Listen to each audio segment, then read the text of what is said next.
Hello, and welcome to episode 134 of Design Curious Podcast. I'm your host and mentor, Rebecca Ward. Today on the podcast, we have a fabulous guest, Nicole Lashae Ben, and her company is called Thrive in Design. Let me tell you a little bit more about her.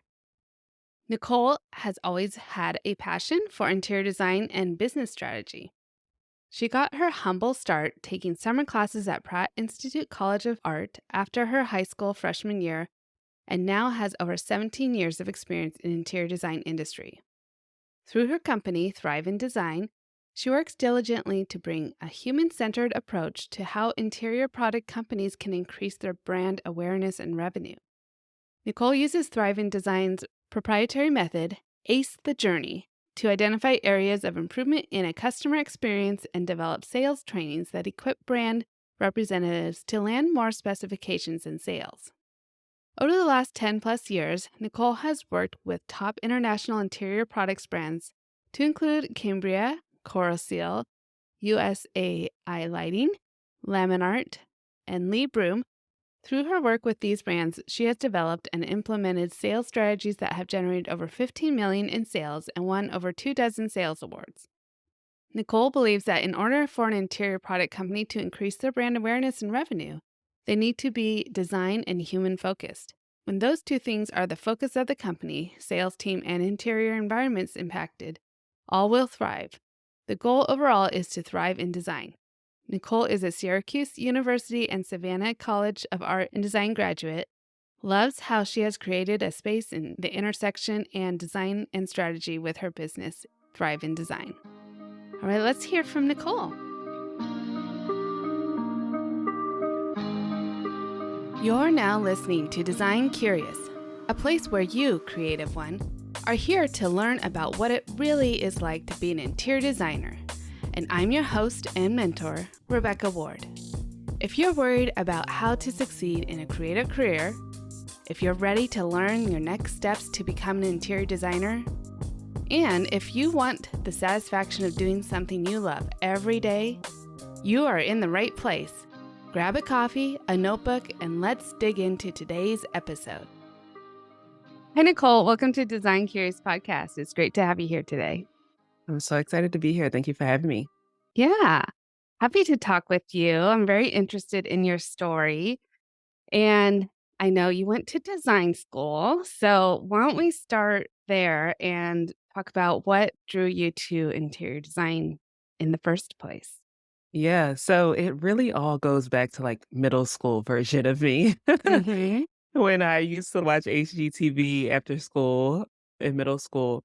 But of course, it started there, and interior design is way beyond what they show in these home makeover Yeah. shows. But what drew me to it then was how happy people looked at the reveals at the Oh, end. yeah. And I was just like, wow, this transformed space just made an impact on somebody and just made them so happy. And I remember thinking, I want to make people that happy with design.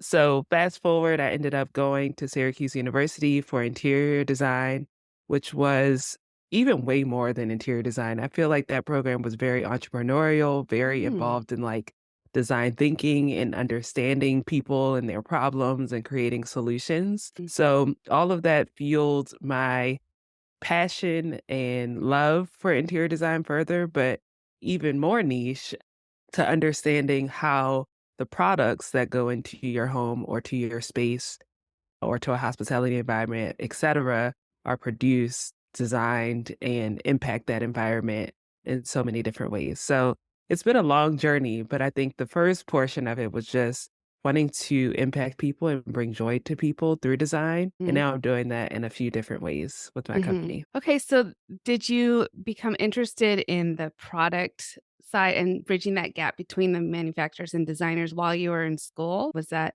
where it No. started, or was it afterwards? Did you practice Yeah. as a designer? So for me, when I was in interior design school, I knew that I was on the right path, right? But I also didn't know for sure what the next step would be Okay. after undergrad. I remember my senior year, I was like, okay, I'm either going to become a production designer for Beyoncé, which I know does not make sense I because can at the dream. time I was also in a dance company at Oh, Syracuse. cool. So I was Yeah. like, okay, let me like combine these 2 passions because I like both. Yeah. Or, my program was very design thinking centered, as I mentioned before. So, with every project that we did, we had an audience that we were researching, we were uncovering their pain points, sometimes even developing a business concept to go along with that, and doing the interior design with it. So, I was very intrigued by this process of design thinking and research and how that kind of fit into developing new ideas, whether that be products or services or how to bring them to market. I was like, "There's something there, but I don't know what it is." So initially I thought, "Oh, I'll just go get my master's in entrepreneurship," which required to take the GMAT, and I failed whatever the worst score on the Oh, GMAT was. I, no. like, failed miserably. Oh. And so I pivoted. I tried to do production design. I never worked for Beyoncé, but I did do a couple plays. But then I actually came across a master's in design management program at Savannah College of Art and Design, and that Mm, was, like, everything that I loved, like design thinking and research and strategy, how to develop products and strategies to bring them to market. And while I was working on that master's program, I was also working for interior product manufacturers. So I was working okay. for a laminate company, then I moved over to a lighting company, and I started to use all the knowledge that I learned in design school and design management program to be strategic for those interior products. So that was like the start of it. And then in working for all of those manufacturers, my role was always in sales, and I Mhm, feel like your role is typically like, "Okay, this is your job description, this is what you do." But because my brain is wired the way that it is with the design thinking perspective, I was always stepping outside of the box. "Okay, mhm. what about we research this or develop this strategy or iterating different things?" And after so long of stepping outside of my job role, I was like, "You know what? I think I'm onto something here. I think I could start my own business, just consulting and offering all the services that I wanna do anyway through my own Mhm. business, Thrive in Design." So, that's Mm. how it came about. Yeah, yeah, I Yeah, think that's definitely a niche not a lot of people would get into. I mean, it's just something that exactly. sparked your passion, but there was definitely a need for it, and that's great that you're able to start your business and be a consultant in that way. Absolutely. So, once you did start Thrive in Design, how did you I mean, because you already had relationships with these manufacturers, so did you approach the ones that you've already worked with to develop your program, or tell me a little Um, more about how you structured that? I feel like I can't even remember what the start of it was, to be honest. So, when I first started Thrive in Design, I knew that I wanted to help businesses, and I didn't want to be direct competitor to the company that I was working for at the time. Right. So I was working for an interior product company that sold textiles and wall covering and all the things. And I'm like, okay, on the side, I'm just going to start this little thing because I'm super passionate about the work that I'm doing and I know I can help people, but I didn't necessarily want to be a direct competitor and get fired. I didn't want to go full fledged. So I didn't actually start with only interior products. I'm Oh, like, I'm okay. just going to help any business. So when I started, I actually had design clients, interior designers. I had product based businesses that were beauty products. Yeah. I had other consultants, and I was just really like testing out the information that I knew that I was able to achieve results with through my full time job with any type of small business owner. It wasn't until the pandemic, actually, that I really honed in on interior products Okay. and niched down. So, right when the pandemic hit, I was still working my full time job. Mhm. And of course, everything shut down. I had already been running my business for 2 years. I had done virtual summits, I'd done courses, all the things virtually for my own business. And so when the world shut down and interior product sales was like, "Oh my gosh, what do we do now?" Because they were so used to going into design firms, presenting their products. They didn't know any other type of way to sell, but I did. Like, I was already selling my services virtually and doing virtual programming, Mm. courses, etcetera. So for me, in a sales role, I was able to easily pivot to this new norm that the world was facing. I had automated sales funnels set up to reach my clientele. Yeah. I had webinars set up. I had links in my email signature. And the leadership of the company I was working for, they were like, Nicole, how did you do that in like So 48 fast. hours? I was like, "Oh, this is easy. What do you mean? Like, you guys don't know how to do this?" And they were like, "Can you help the rest of the sales team?" So I was like, "Okay, sure." So I put together like courses on how to social sell, how to build out sales funnels and continue to get in front of your audience as a sales rep, and how to like just remain relevant while we were doing the pandemic, and I pumped that out super quick and kept coming to me and asking me questions, and at the Mm, time, I was, like, actually one of the youngest people on the sales team out of mm. 80 people too, and I'm like, "Oh, yeah, this is easy." So, it was during that moment where I was like, "Wait a minute, this company that makes $100 million a year has no idea how to shift to have digital experiences, get in front of audiences in new ways, and now they have this problem that they need to solve." And then I realized, oh, wait, there's hundreds of companies out there that are struggling in the same way. And now, as we shift to this, like, I don't even know if we're in a post pandemic society. I feel like I'm still getting sick. Yeah, I know. Yeah. But they Uh, call it this post pandemic society now. Like, over the last few years, we've shifted, and now we've seen of course, people are have gone back to work, but a lot of 'em or design firms are working in this hybrid mhm, model, or they don't even really want to see people. They mhm, don't want to see their sales reps if they're in the office. They want a new, more innovative way to learn about products, to see these manufacturers on social media, to have like social selling with their sales reps. Not many people are actually, like, talking about that. yeah, yeah. So, for me, I just realized, "Hey, I know how to do this. Mhm, I understand products and manufacturers. I understand the designer because I am an interior designer. I went to school for it, and I called on them for 10 years. mm, Let me create services and niche in this specific niche to help the manufacturer get in front of their audience." mm, We've shifted from the new norm in the pandemic to whatever it is that we are in now that's mhm. continuously shifting. So it was really a natural progression to get to where I am now. And I feel like it shifts a little bit every few months Yeah. to create a new service or create a new offering that meets my client needs. But that's where how it developed into being like what Thrive in Design is now. Mm, okay.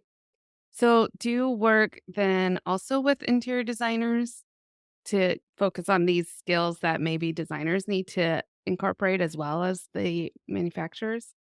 Kind of. Absolutely. Of course, I niche down to those interior product companies, but I still attract a lot of interior designers. They're like, Yeah. "Well, you can help me too, Nicole." Yeah.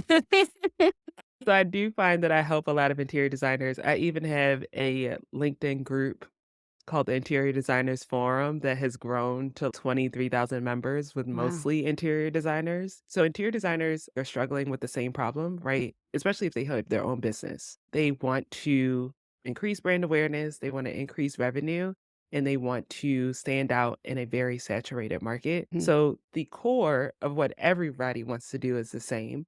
And even more niche than that, they just are trying to figure out what is their brand story and how are they going to tell it both online and offline in different avenues. So, no matter if you're an interior designer or a manufacturer, we can figure out a way to amplify what that story is and reach your company goals. okay, great. And then during this time, you also started a podcast called Yes. Thrive in Design as well. Yes. So you're enjoying that. And what kind of topics do you talk about on your podcast? Yes. I love podcasting. So sometimes I'll have a guest on the show, and my guest can be an interior designer that is looking to share their process. Sometimes I'll partner with manufacturers so they can share a little bit of behind the scenes on what it's like to develop their product line and bring it to market. And then sometimes I'll have a solo episode where I'm talking about strategies that I'm either seeing out there in the market. I go to a lot of trade shows, so I'll boil it all down and give some insights or strategies that I've actually tested out with my clients. So you can take some actionable steps with your brand, even if you aren't working with the Thrive and Design team. Mhm. And do you feel I'm sure you do, that podcasting is a great way to improve brand awareness for a lot of the companies that you're working with as well, right? Absolutely. Encourage I feel that. like everybody should have a podcast, Yeah. honestly. I know. Like, honestly, it's a way to position yourself as a thought leader, to have authentic conversations, not only with like your guest, but also as you're sharing like clips and tidbits from that episode, you're creating engaging conversations through social media that end up leading to business deals and meaningful relationships in the industry that you're in. I Mhm, think podcasting is every personal brand, every business, everybody should mhm. have one. Well, I agree too. Yeah, of Of course course, you do. that's why we're here. Yeah. What would be some other maybe underrated strategies and tools that people should consider to connect with other to help scale their business and increase their brand? I would say the first thing that comes to mind is partnerships. I feel like a lot of companies are thinking in silos and they're like, Mm, okay, I have this product. Say, like, for instance, I have this table. We want to get our table to market and increase sales for our table. Well, your table is also gonna be a part of a space that likely has chairs and a rug and paint or wall covering or art or whatever, mm, right? So, think about how can you leverage partnerships with non-competing brands that are gonna be complementary to you in a way that makes sense, right? I've mhm, seen people do partnerships in an amazing way at trade shows. I was just at BD&Y in the fall, and there was one booth that was a 4 companies partnered together to create, like, these design spaces oh, to yeah. show how their products look together. Mhm, That was amazing. I've mm, seen companies do collaborative content online, so they're cross-marketing and reaching each other's mm, audiences. And also partnerships like we're doing right now, right? I'm mhm, on your podcast. yeah, You might be on my podcast later. yeah, yeah, So how can you like leverage each other to get in front of the same audience that you're and especially when you're not competing. So I would mhm, say that's the main thing that comes to mind. mhm. Yeah, that's a good point, and I think it's interesting what you said about BDNY, that booth that had the 4 companies all together, because that's often what interior designers are doing, is we're taking these 4 companies and putting them together in someone's house Exactly. And you wanna already, see. and so that they show designers like, "Hey, you're already doing this, and here we are all able to work together, and our look is cohesive," and that makes sense. I think that's maybe even smarter than trying to, because some brands are trying to expand their offerings that Mhm. maybe would be more competitive with their other people. For instance, like a rug brand that's now doing furnishings and mirrors and lighting and stuff where it's I already have furnishings and lighting resources. I just want you for rugs, but we Exactly. can like work together to create a cohesive look.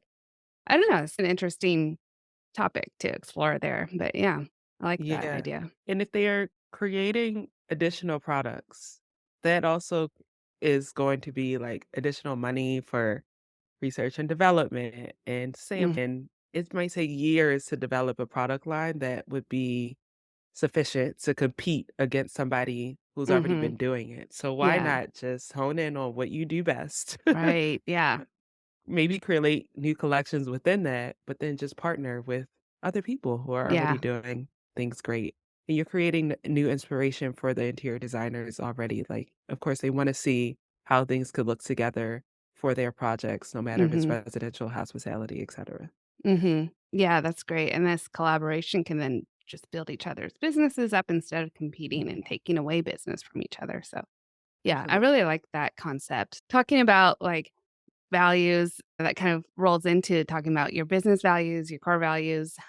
When you're balancing entrepreneurship with personal commitments, and how do you integrate the values into your business, and how have you shaped culture in Thrive in Design? Yeah, I feel like I'm I have so many things on my plate right now. I'm trying to find balance because one of the things that I also value is working smart and working less. So I have worked for companies where I'm, like, super burnt out, super anxious all the time. So the thing that I value is rest, to be Mm-hmm. honest. Like, I want my clients to succeed. I want to succeed as a company and as an entrepreneur, but I also want to rest. I want to Mm-hmm. enjoy travel and see the world and see all the architecture that I've studied in history books. So that's one thing that I actually prioritize and put at the center.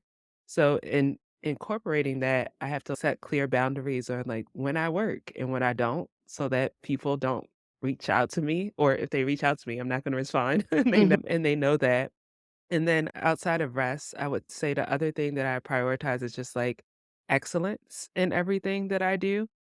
If it has a Thrive and Design name on it or it has Nicole Lashae Ben's name on it, it has to be excellent. The contractors that work with me, they know that we can't put anything out there that looks just halfway decent. We want it to be excellent, and my clients understand that. So I try to bake at minimum those 2 things into everything that I do. Rest and excellence, and that really is like the driving force of everything for Thrive and Design.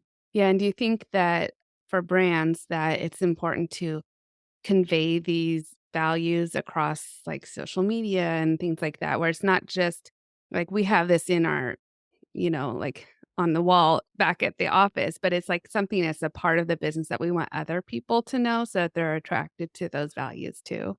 Exactly, because at the end of the day too, whether you're selling a product, a service, or what have you, if you're putting things out on social media, basically wanna, like, create empathy with your customer, because anything you're putting out should be evoking a feeling for somebody to be making a decision with your brand. It's Mhm, more than just, "Okay, I'm gonna redo your website or help you with your branding or sell you this chair." What feeling are you giving to your customers to ensure that your brand resonates with them and that they can trust you and that they feel something to make a decision next? And this is, like, non-design related, like Nike, the brand, you never really see them say, like, "Buy this shoe," right? right. Or "Buy these sports leggings." Yeah, Usually, they're putting out visuals that evoke emotion, that make people feel strong and mm, able to do or run or whatever, yeah, right? And so then you're like, "Oh, okay, I resonate with this brand,"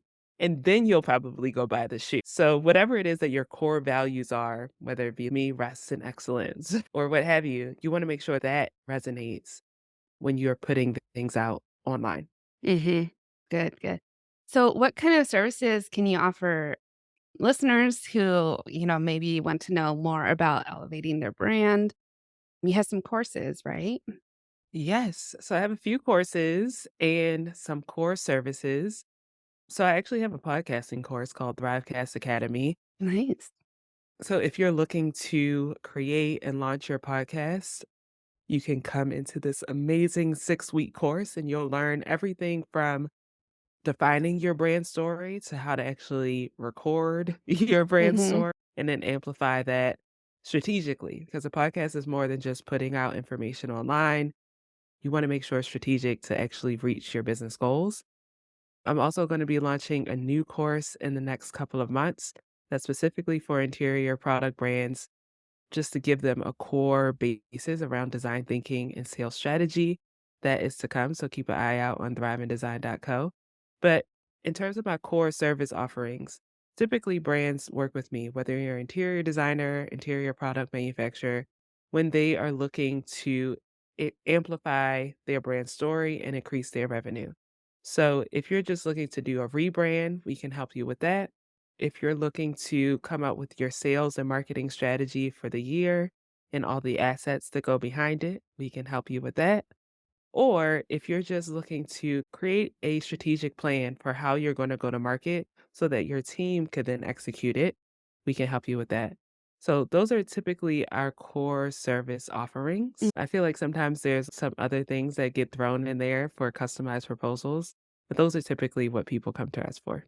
Okay, that's great. Yeah, we'll put your contact information in the show notes so everybody can find that. And any other advice that you have for maybe an up and coming designer who might feel overwhelmed about establishing the brand or elevating it or if they need to change it? Yeah. I would say first don't give up. Like, there's been many times where I'm like, "Oh my gosh, what am I doing with my life? I'm just gonna give up."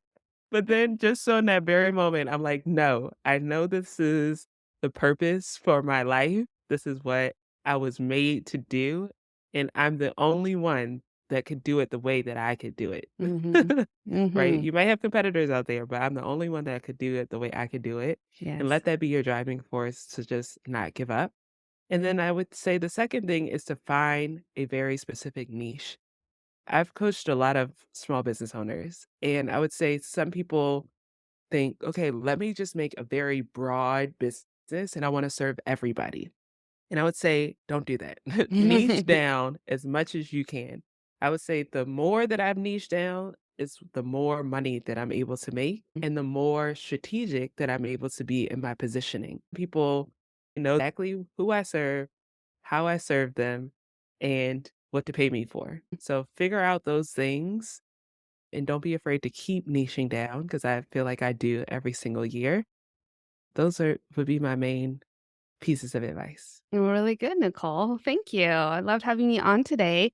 I'm sure people will want to reach out to you to explore brand elevation a lot more. So thanks for coming on. Thank you so much for having me. It's been a pleasure.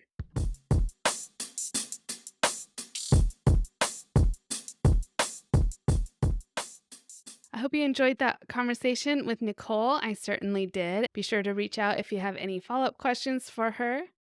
Before we leave today, I want to remind you that we have My Design Mentor, my online mentorship platform for you. I'd love to see you in there, as well as we will be launching this summer another Launch Your Business Bootcamp. So if you're looking to start your business this year, you want to get into this boot camp, and you can find more information about that in the show notes, as well as other downloads that are free for you, and a quiz, and so many fun things. So spend some time there. That's all I have for you this week. Next week, we'll have another great episode. And until then, stay creative. Thanks for listening. If you love this episode, please leave a rating and a review. This helps me reach other curious creatives like you. If you have a topic request or would like to contact me, simply head over to my website, rwarddesign.com, or email me at podcast@rwarddesign.com.